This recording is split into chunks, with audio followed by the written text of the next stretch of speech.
Hello, people. Hello. Good morning, afternoon, and night, whatever time this is reaching you, right? Now, I just encountered something now, and I feel it is very important for me to share, right? I just came off a live session that was hosted by the renowned preacher, speaker, and a woman of many values. Her name is Christy Bature. I've always sat under her tutelage, although quietly.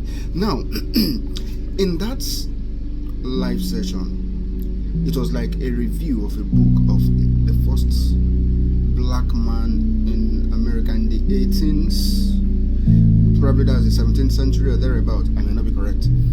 Who was the first black man to enter into the agricultural field and broke bounds, created a lot of records that till today people are still fighting to beat. Now, while she was reviewing I'll say autobiography in my own words, of this person whose name I can't really remember now, she mentioned something in passing that caught my attention. She said that people should not stop learning. Learning is not only in the four walls of the university. Me paraphrasing now, right?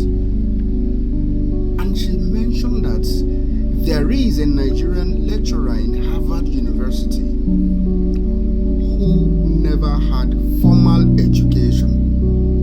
And that piqued my mind. Harvard is one of actually world's best universities. So I kept thinking, like, a Nigerian, okay, that is like someone like me, okay, beautiful. Never had formal education. That knocked me off. How? So I decided to go and research. And guess what? Very truth and correct. In short, the fact that she's a lecturer in Harvard did not give justice to what she does. Okay, I went to make a research. Let me read out what I got. Her name is Nike Davis Okundaye. Nike Davis Okundaye. Alright, Nike Davis Okundaye, that's the name. A renowned Nigerian batik and textile artist who, despite having no formal education, has lectured and held workshops at prestigious institutions worldwide. This includes Harvard University. Okay, let's break it down. Alright, let's break it down. Okay, what's her background? The 74-year-old woman, or 74-year-old, I don't even know how to mention it. This great mind was raised in a rural Nigerian environment. She never attended school, but she learned traditional weaving and textile design from her grandmother. Okay, she became a globally acclaimed artist, creating Nike Art Gallery, which is one of largest in Africa. Despite her lack of conventional schooling, she was invited to lecture at prestigious universities like Harvard, teaching complex techniques in textile arts, or arts rather, not art.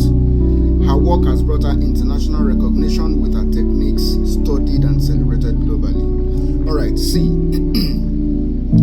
this really rhymes with what I have always believed. Although it's been difficult for me to say it in the world we are now, but let me explain it here now. I graduated my O level, not O level, that's O level in secondary school now. I graduated from the university, my first degree, right, when I was in 300 level, in my head. Because I thought that the things I was learning were things I could produce in my mind.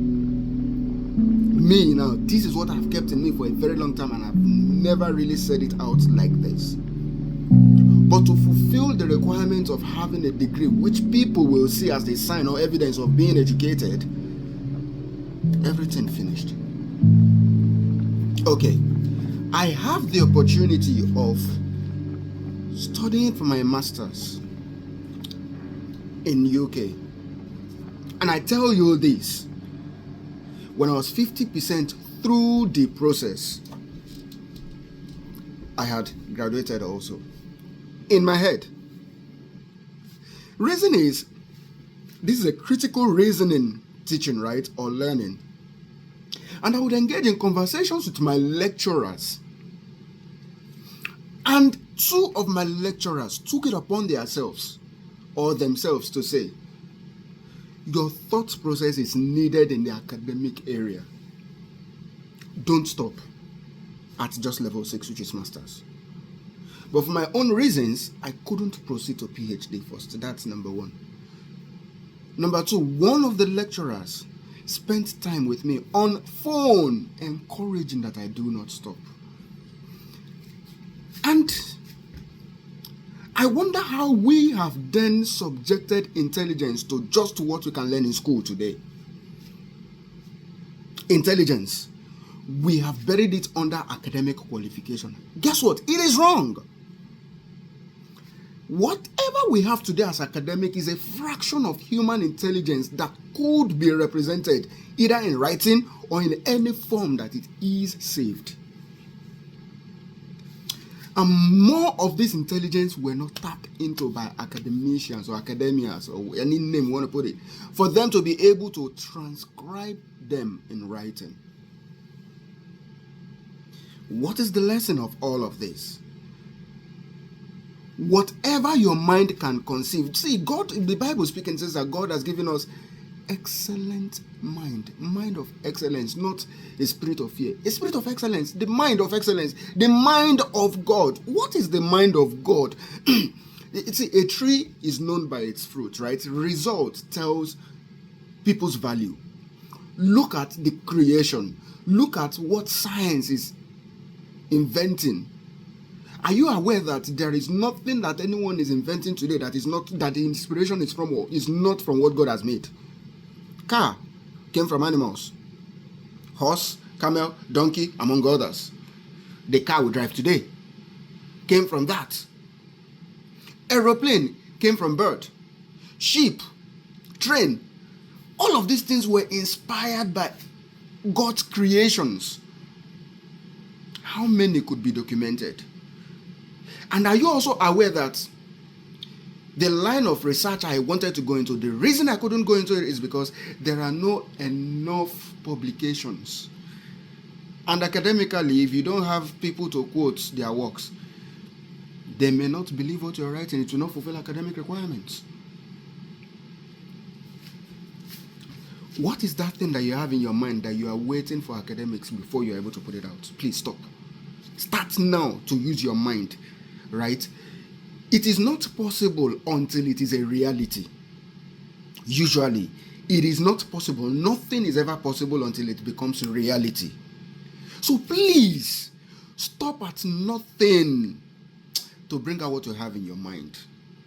It is many definitions of humans that have redefined people's level and presentation of intelligence as people are on spectrum, dyspraxia, autism. These people are unique. If you work with some of them, they are very exceptional at whatever they do. See, don't say that you are not educated because you don't have formal education. Education is not from the four walls of the university. At least I've had the opportunity to get some different levels of academics, right? And I've done a few courses as well, which I always enjoy doing because I like to learn. And one thing I have learned is, what you learn in the classroom is useless if you don't have the street knowledge to actually apply what you have learned in this classroom. So what defines the street knowledge? What defines the street knowledge? There is no qualification for street knowledge to say this is a PhD in what you know in street.